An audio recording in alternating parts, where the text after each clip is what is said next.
एक बार की बात है, वृंदावन में एक संत रहा करते थे। उनका नाम था कल्याण। वे बांके बिहारी जी के परम भक्त थे। एक बार उनके पास एक सेठ आया। अब था तो सेठ से उसका व्यापार ठीक से नहीं चल रहा था।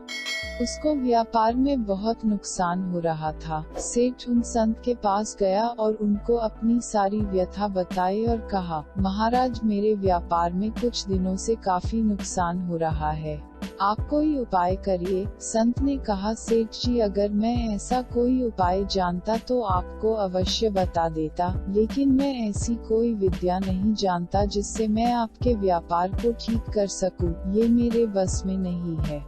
हमारा तो एक ही सहारा है, बिहारी जी। इतनी बात हो ही पाई थी कि बिहारी जी के मंदिर खुलने का समय हो गया। संत सेठ जी को बिहारी जी के मंदिर में ले आए और अपने हाथ को बिहारी जी की ओर करते हुए सेठ जी को बोले, आपको जो कुछ भी मानना है, जो कुछ भी कहना है, इनसे कह दो, वे सबकी कामनाओं को पूर्ण कर देते हैं। सेठ जी ने बिहारी जी से प्रार्थना की। 2-4 दिन वृंदावन में रुके और फिर चले गए। कुछ समय बाद सेठ जी का सारा व्यापार धीरे धीरे ठीक हो गया। अब सेठ जी समय समय पर बिहारी जी के दर्शन करने वृंदावन आने लगे, लेकिन कुछ समय बाद सेठ जी थोड़े अस्वस्थ हो गए। वृंदावन आने की शक्ति भी अब उनके शरीर में नहीं रही। एक बार उसका एक जानकार वृंदावन धाम की यात्रा पर जा रहा था। इस बात को जानकर सेठ जी को बड़ी प्रसन्नता हुई। सेठ जी ने उसे कुछ पैसे दिए और कहा कि ये धन तू बिहारी जी की सेवा में लगा देना और उनको पोशाक धारण करवा देना। वो भक्त जब वृंदावन आया तो उसने सेठ जी के कहे अनुसार बिहारी जी के लिए पोशाक बनवाए और उनको भोग भी लगवाया।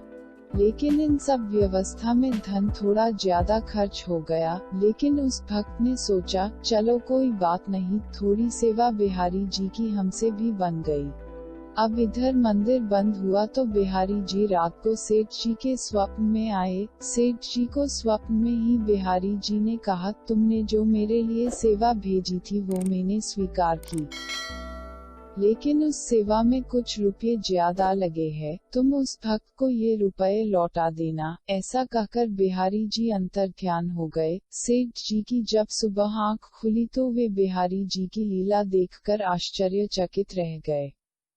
सेठ जी जल्द से जल्द तैयार होकर उस भक्त के घर पहुंच गए और उसको सारी बात बताई। यह सब जानकर वो भक्त आश्चर्यचकित रह गया कि ये बात तो सिर्फ मैं ही जानता था, और तो मैंने किसी को बताई भी नहीं। सेठ जी ने उनको कुछ रुपए दिए और कहा, मेरे सपने में श्री बिहारी जी आए थे, वो ही मुझे ये सब बात बता कर गए हैं।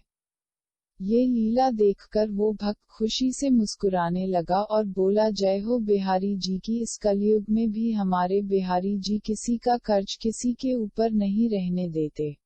जो एक बार इनकी शरण ले लेता है, फिर उसे किसी से कुछ मांगना नहीं पड़ता, उसको सब कुछ मिलता चला जाता है।